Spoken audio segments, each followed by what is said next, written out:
Assalamualaikum warahmatullahi wabarakatuh.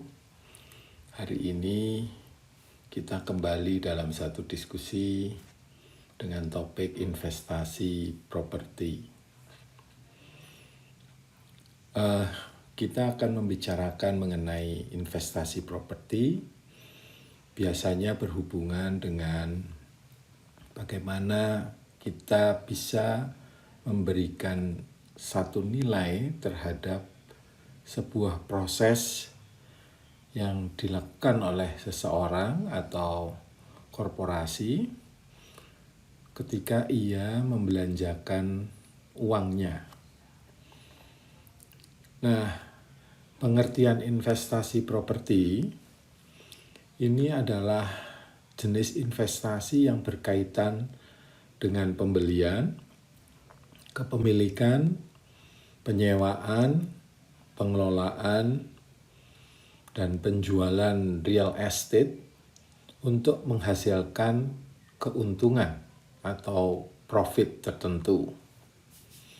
Nah, investasi melakukan pembelian properti atau properti real estate yang ditujukan untuk mendapatkan return of investment atau ROI.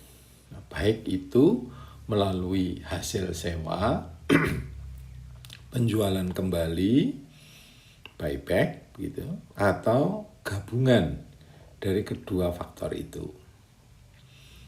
Nah, di sisi lain, pemilik properti bisa saja dia adalah investor perorangan, investor dalam bentuk kelompok, atau sebuah korporasi.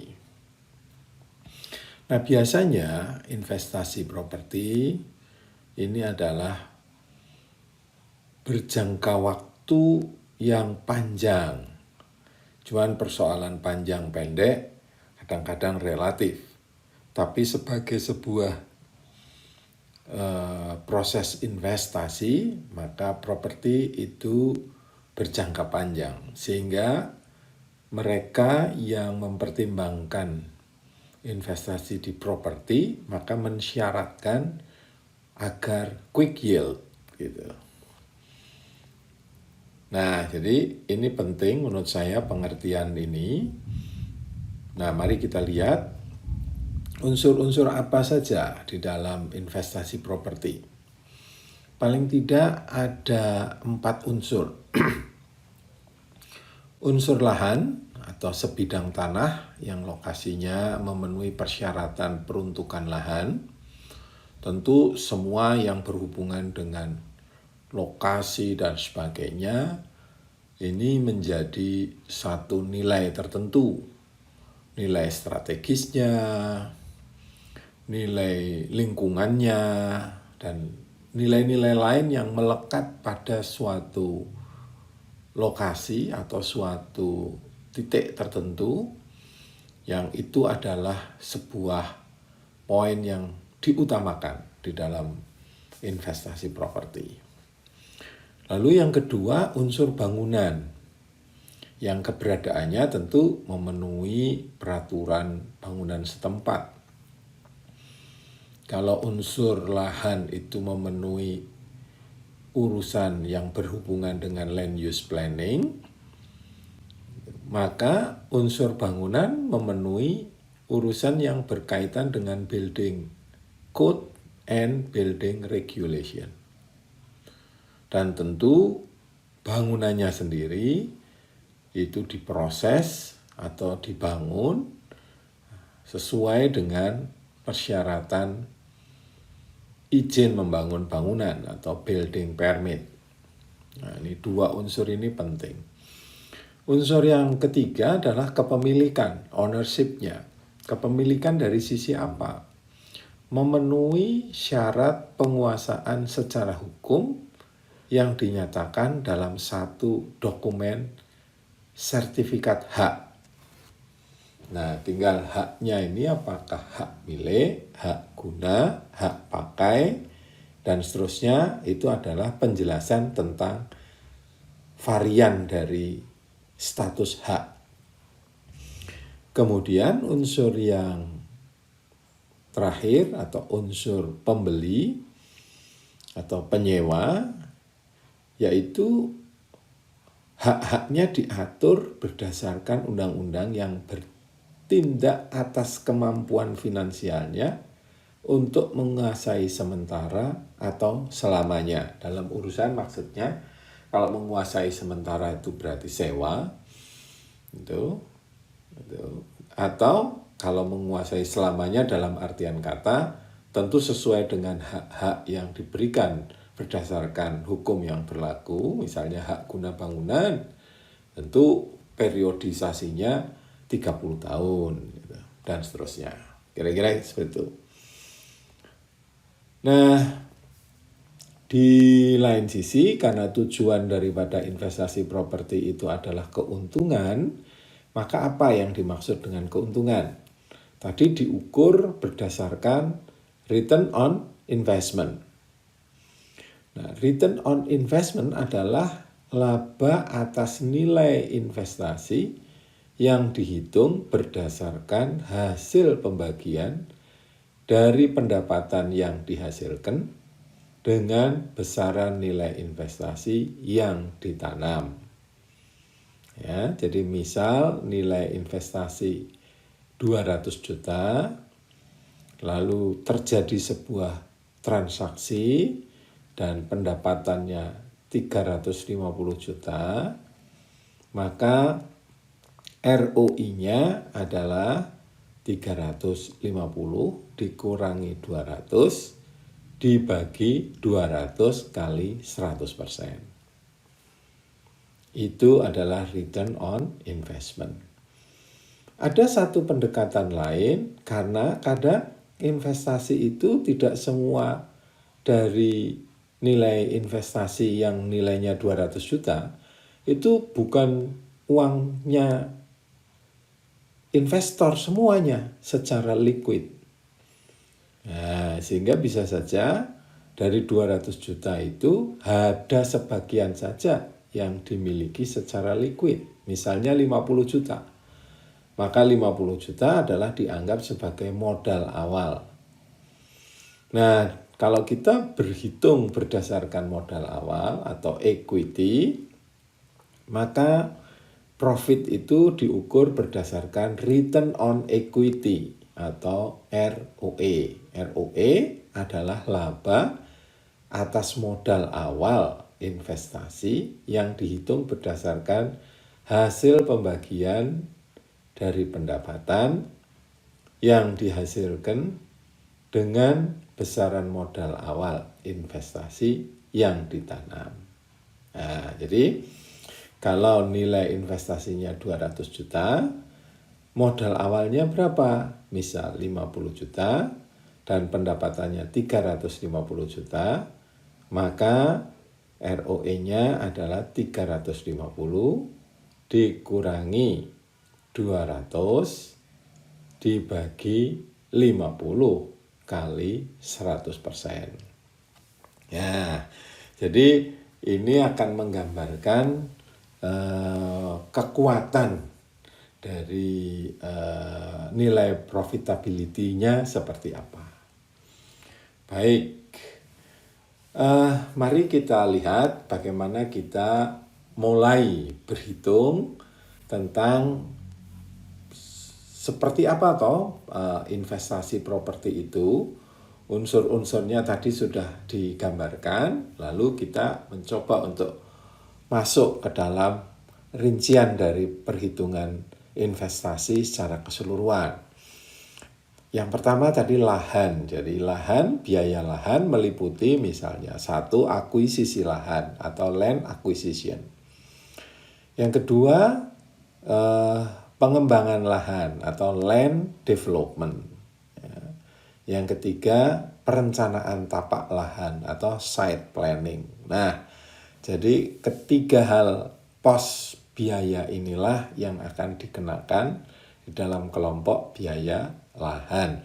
Tentu banyak konsekuensi dari semua ini dianggap masuk semuanya ya di dalam pos itu. Lalu pos yang kedua adalah biaya infrastruktur dan utilitas. Ini meliputi konstruksi infrastruktur atau infrastructure construction. Nah, ini apa saja misalnya? Kalau dia perumahan, landed housing misalnya, tentu berurusan dengan jalan, lingkungan, drainase, dan sebagainya. Kemudian yang kedua adalah konstruksi dan instalasi utilitas atau utility installment and construction. Kalau tadi masih saya teruskan perumahan misalnya, maka jaringan listrik, jaringan air, jaringan telepon, dan semua konstruksi yang memastikan sistem jaringan itu berjalan, berlaku, maka itulah yang dimaksudkan pos biaya infrastruktur dan utilitas. Lalu yang ketiga, komponen biaya konstruksi bangunan.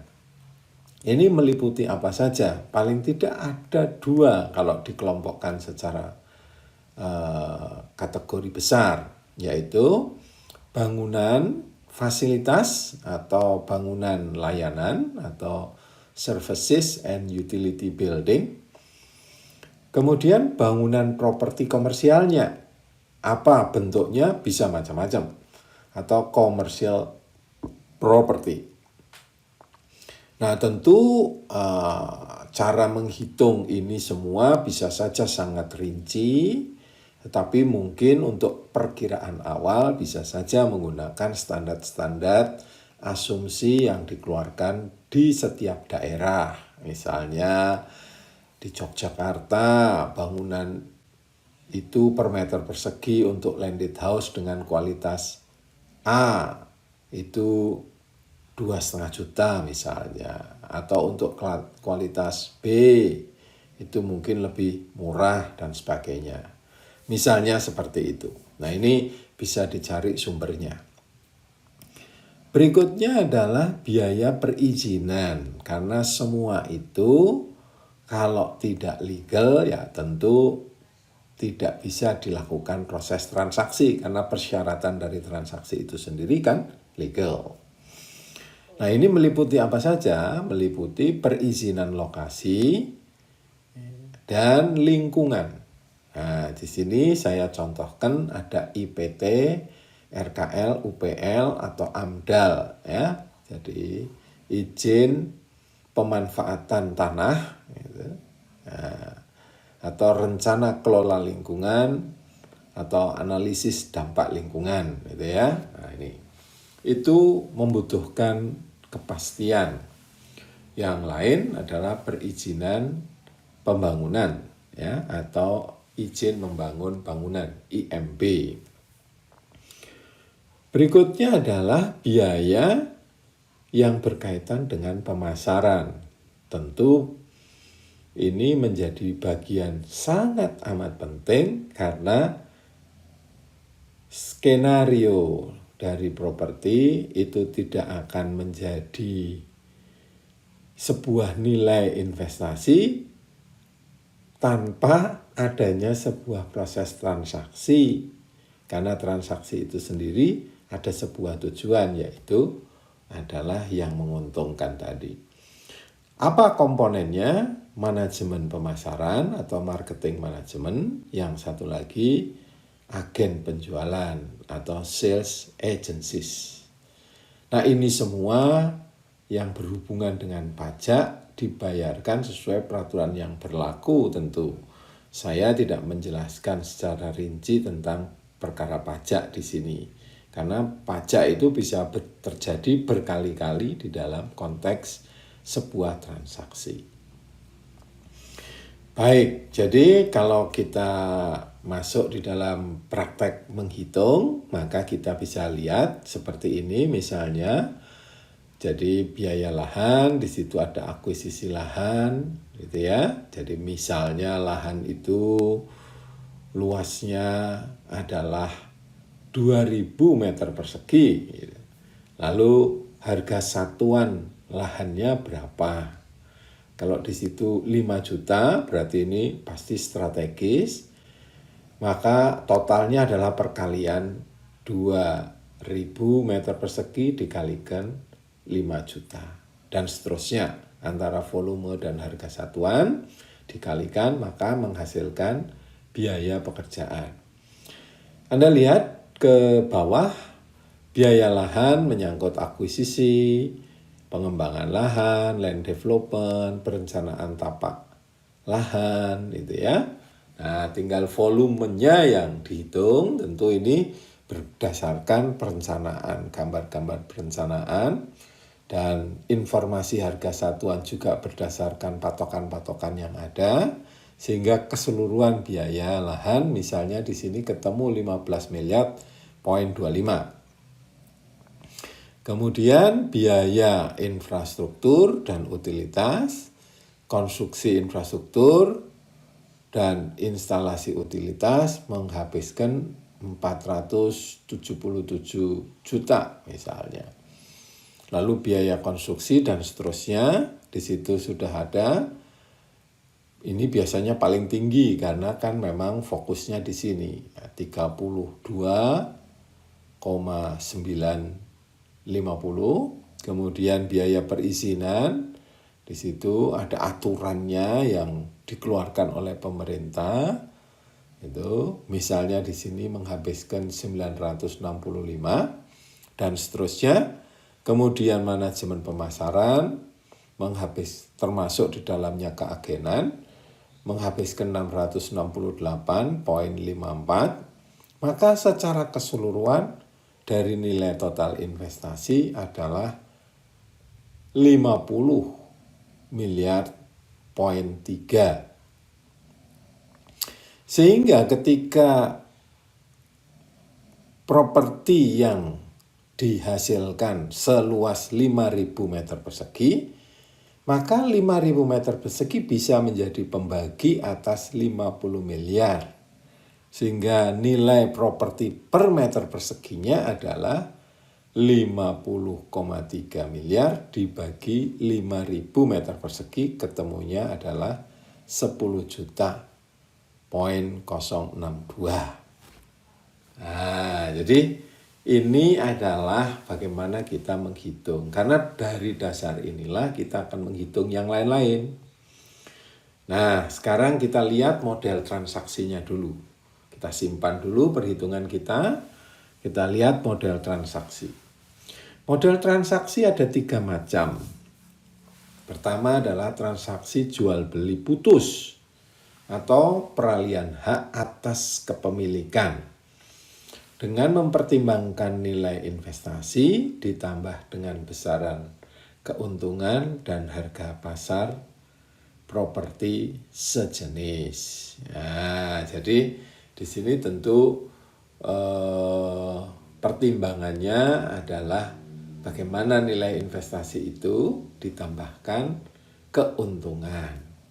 Ya. Nah, kemudian di benchmark dengan harga pasar properti sejenis. Jadi selalu saja sebuah nilai itu kita akan selalu cek berdasarkan proses produk gitu atau harga pokok gitu.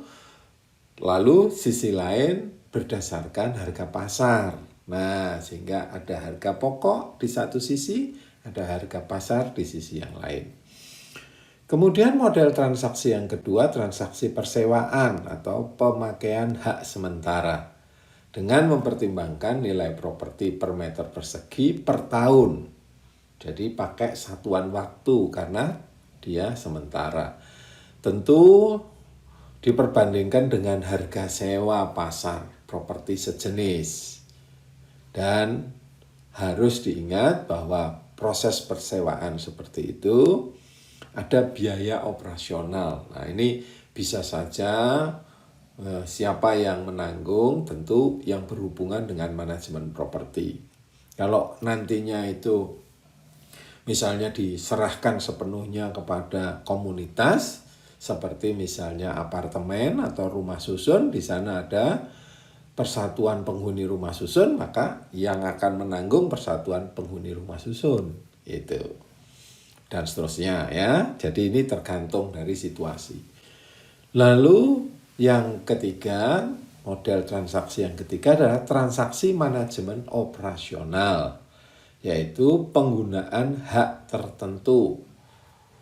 Ya, kenapa? Ya, ini tentu nanti akan tertentu itu berarti sudah merujuk pada suatu fungsi atau yang biasanya kemudian ada branded gitu ya. Dengan mempertimbangkan kualitas manajemen operasional atau branded name dan potensi pangsa pasar konsumen.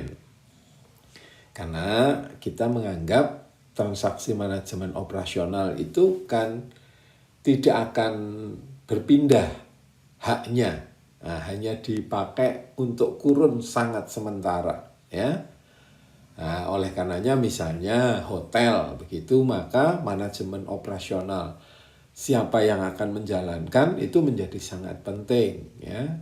Manajemen hotelnya siapa dan seterusnya. Nah, manajemen hotel siapa itu akan berhubungan dengan siapa target pasarnya, wisatawan, ya, atau MICE, kebutuhan MICE misalnya dan sebagainya. Jadi tergantung ya, atau restoran misalnya.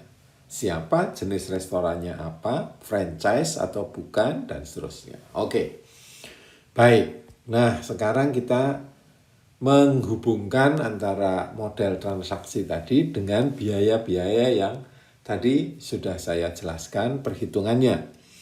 Nah, contohnya misalnya ini kita masih ingat tadi nilai atau harga pokok penjualan tadi dihitung 50,3 miliar. Ya. Ini untuk sebuah bangunan multifungsi, anggap saja begitu. Nah, sekarang dicek harga pasarnya berapa. Kalau harga pasarnya ada di sini adalah 79,9 miliar misalnya.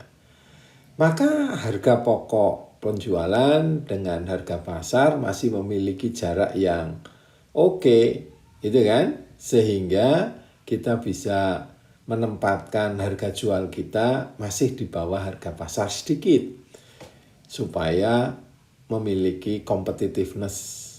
Ya, jadi misalnya sehingga dengan meletakkan angka 77,4 maka profitnya sudah lumayan memadai, yaitu 35%. Tapi kalau profitnya dinaikkan, ya tentu harga jualnya naik. Tinggal perang pasarnya bagaimana, gitu ya. Oke, sekarang dengan model yang berbeda lagi, misalnya nilai properti per meter persegi di umum, tadi kita tahu harga pokok kita itu adalah 10 juta ya per meter persegi. Nah, kemudian harga pasar berapa? Harga pasar adalah 9 US dollar per meter persegi per bulan, misalnya begitu. Ya. Nah, ini harga sewa ruang komersial. Jadi, kalau dengan posisi ini, maka sebetulnya nilai properti per meter persegi yang 10 juta, kalau kita hitung dengan angka perbandingan harga pasar 9 US dollar per meter persegi per bulan, maka jatuhnya hampir sama, yaitu 1,5 juta. Ya, bahkan mungkin harga pasar sedikit tapi tipis, ya, sedikit. Nah, tinggal kita mau meletakkan posisi harga jual kita di mana. Karena kalau harga jual kita di bawah dari harga pasar, maka konsekuensi waktu break even point-nya menjadi lebih panjang daripada ketika harga jual kita berada di atas harga pasar. Nah, jadi ini saya berikan perbandingan 2. Kalau harganya 1,2 juta per meter persegi per tahun, itu maka jatuhnya ya menjadi 11,5 tahun. Kalau harganya 1,75 juta, maka break even point-nya menjadi 8,2 tahun. Nah, soal mau dijual 1,25 atau 1,75, ini tergantung bagaimana promosi dan sebagainya, strategi pemasarannya dan sebagainya akan ada di situ. Ya. Jadi model yang terakhir, yang ini durasinya jauh lebih panjang lagi. Nah, ini asumsinya misalnya bangunan hotel. Nah, ini saya menggambarkan bangunan hotel yang habisnya 50,3 miliar itu asumsinya katakanlah seperti itu. Maka manajemen hotel memastikan ya misalnya kamarnya semua jumlahnya 70 kamar katakanlah gitu ya. Revenue-nya itu adalah 7,4 miliar dengan asumsi jualan per kamarnya 550 sehari dan seterusnya ya. Okupansinya kita anggap 55%. Nah, ini sudah rata-rata yang konservatif ya, apalagi di masa pandemi ya, katakanlah seperti itu ya. Lalu asumsi per tahunnya kita bulatkan saja 350 hari per tahun. Kita lihat dari sisi pembiayaan, revenue 7,4, departmental expenses 518 juta, sehingga gross operating income 7,4 miliar dikurangi 0,5 masih mendapatkan 6,89. Kemudian masih dikurangi undistributed cost operasional, jadi biaya operasional yang tidak bisa didistribusikan, maka dialokasikan saja. Nah, ini bisa macam-macam ya. Biaya listrik dan sebagainya ada di situ. 1,5 maka gross profitnya menjadi 5,3. Nah, tinggal selalu ya untuk properti seperti ini pasti ada property assurance 2,5%, manajemen fee bagi branded gitu ya 10% dan seterusnya, atau tax 5%, maka angka-angka ini sudah diperhitungkan sedemikian rupa sehingga net profit available-nya 3,5 miliar. Nah, kalau 3,5 miliar ini menjadi pembagi bagi 50,3 miliar, maka break even point-nya menjadi 14,4 tahun. Nah, jadi sekarang kita bisa bayangkan gitu ya. Kalau penggunaan sementaranya model seperti hotel, maka dia break even point-nya atau pengembalian terhadap modal awal itu panjangnya 14,4. Sementara kalau dia dijual sebagai mall katakanlah atau kantor sewa misalnya, ya toh, nah, kantor sewa, maka break even point-nya itu antara 8,2 sampai 11. Tapi kalau dijual sebagai bangunan multifungsi, entah itu mau digimanakan, ya misalnya bangunan itu dilepas begitu, maka dia akan mendapatkan keuntungan kira-kira 35%. Nah, jadi begitulah gambaran bagaimana proses transaksi itu bentuk polanya itu memberi pengaruh sampai di mana opportunity yang mau didapat. Jadi secara keseluruhan begitulah yang bisa saya sampaikan. Maka ada pesan saya tentang investasi dianggap berhasil bila efisien di dalam kendali biaya dan memiliki kemampuan competitiveness yang baik dalam harga pasar. Nah, jadi dengan begitu maka ini investasi dianggap sebagai investasi yang berhasil. Sekira itu yang bisa saya sampaikan. Saya Ahmad Saifuddin, terima kasih. Assalamualaikum warahmatullahi wabarakatuh.